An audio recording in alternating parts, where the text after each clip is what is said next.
Welcome to the deep dive. Today, we're really digging into Jack Mallers, a figure who's been making some serious waves, pushing Bitcoin right into the mainstream and really challenging those, traditional financial systems.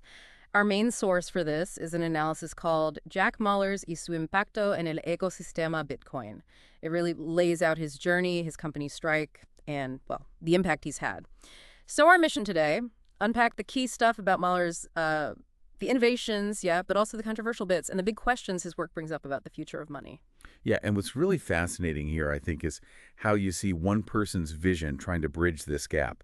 You've got this disruptive tech, Bitcoin, and then the real world, especially in developing economies. It's a story of, well, huge ambition, some clever innovation, but also facing some pretty inherent challenges. Absolutely. What a story it is, trying to redefine money, but like you said, full of bold moves and maybe some fundamental conflicts. Okay, let's get into it. So first off, who is Jack Mallers? Our sources paint him as, well, one of the really influential entrepreneurs in Bitcoin, known especially for his work with the Lightning Network, and of course that big role in El Salvador adopting Bitcoin. Exactly. And he started young, apparently, Yeah. really driven by Bitcoin's potential to just, change how payments work. And that drive led him to launch Strike back in 2020. Okay, Strike, what does it actually do? Why is it such a big deal? So Strike is basically a platform that uses the Lightning Network, the second layer on Bitcoin. Makes transactions super fast and cheap. It lets people send and receive money, either Bitcoin or dollars, so it's kind of positioning itself against, say, Venmo or even Western Union for remittances. Yeah. And importantly, it also plugs into things like Shopify, so merchants can take Bitcoin payments without instantly worrying about the price jumping around. Ah, right. So they can get paid in Bitcoin, but maybe cash out to dollars immediately. Precisely. It takes away that volatility risk for the business accepting the payment. So what this means for you, the listener, is it's a direct shot at the fees and the waiting times you get with old school payment systems, trying to make sending digital money as easy as, I don't know, sending a text message. Now, here's where it gets really, really interesting. Jack Mallers was apparently central to El Salvador making Bitcoin legal tender back in 2021. Yeah, he was a key advisor to the government there, helping them implement the actual Bitcoin law. And his involvement went pretty deep, advising on the state-run Chivo wallet, helping set up the Lightning infrastructure needed for people to actually, use it day to day. That was massive news globally. But our sources also point out his role wasn't universally cheered. It got support, sure, but also quite a bit of criticism. That's right. The main knock against it, from some corners, was about centralization, especially with the government-run Chivo wallet. For a lot of Bitcoin purists, that just felt wrong.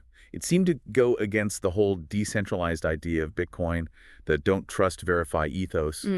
But despite that, his involvement was pretty crucial in trying to get Bitcoin adopted on a national scale, which had never been tried before. It raises such a huge question, doesn't it? What does it actually take for a whole country to adopt a new digital currency like this?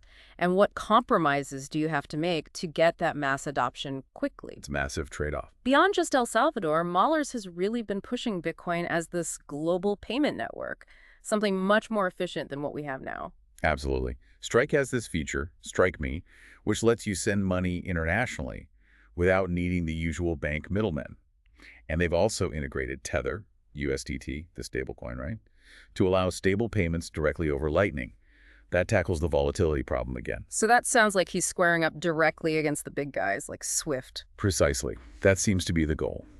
Mallers really talks up Bitcoin as this decentralized alternative, a tool for financial inclusion, even, he argues, monetary sovereignty for developing nations. The plan seems to be expanding Strike globally, really competing head-on with Swift, PayPal, the established players. Just think about that for a second. If that vision works out, it could totally change how you send money across borders. Faster, maybe way cheaper. That's a compelling vision. But look, any big disruption like this runs into problems, right? And our sources definitely detail some big challenges for Mallers and Strike. For sure. One of the main criticisms, as we kind of touched on with El Salvador, is centralization. Strike itself operates as a custodial company, meaning they hold the user's funds, or at least the keys. And that directly clashes with that core Bitcoin idea of not your keys, not your coin. self-custody. Right, the idea that you should be your own bank. Exactly. So that's a big philosophical hurdle for many in the community. It's not just a technical thing. And what about just the practical side? Trying to grow this thing everywhere. Well, yeah, global expansion means dealing with regulators. Well, everywhere. Getting licenses, complying with different rules in every country. That's a huge, complex job. And it can really slow things down, limit where they can even operate. It's a serious bottleneck. We also saw some of those challenges play out in El Salvador, too, didn't we? The adoption on the ground. We did, yeah. Despite the huge fanfare around the law, the actual day-to-day use of Bitcoin in El Salvador, well, it seems to remain relatively low. And the Chivo wallet itself had its share of technical glitches, issues with public uptake. People just weren't using it as much as hoped or found it difficult. It really highlights how complex it is to roll out something this disruptive nationwide. The vision meets reality. Which kind of brings us back to that core tension, doesn't it? How do you push for fast mass adoption, which often needs some central coordination, whilst being true to the decentralized roots of the tech, and then deal with all the regulations? It's the million-dollar question, maybe the billion-dollar question for Strike and projects like it. So, looking ahead, where does Mahler's go from here? Our sources suggest the vision hasn't changed. Make Bitcoin the global payment network. Yeah, his success is probably going to depend on how well he can navigate that balancing act. Pushing for adoption versus sticking to the principles, the big challenges for Strike seem to be, well, can they evolve towards a less custodial model, something more aligned with self-sovereignty? Can they actually break through those regulatory walls globally? And, crucially, can they encourage real use of Bitcoin for payments, not just people holding it as an investment? And they're not alone in this space anymore, right? There's competition. Oh, absolutely. The landscape's moving fast. Strike needs to keep innovating. You've got things like Fediment emerging, these sort of community custody models. And then there's the whole world of DeFi, decentralized finance, offering other ways to manage and move money without intermediaries. So yeah, they need to stay sharp. But the ultimate goals seem clear. Yeah, widespread Bitcoin adoption for payments, global reach, financial inclusion, and maybe even that idea of monetary sovereignty for some countries. It's ambitious stuff. Wow. Okay, that was quite the deep dive into Jack Mallers and his, well, undeniable impact on Bitcoin. We've covered Strike, El Salvador, the big vision for global payments. And also dug into those serious criticisms and roadblocks. That whole centralization versus decentralization fight, the regulatory hurdles, the difficulties of getting people to actually use it day to day, it's definitely not simple. But it's a story you really need to grasp, I think, to understand where Bitcoin might be heading. So maybe here's something for you, our listener, to chew on.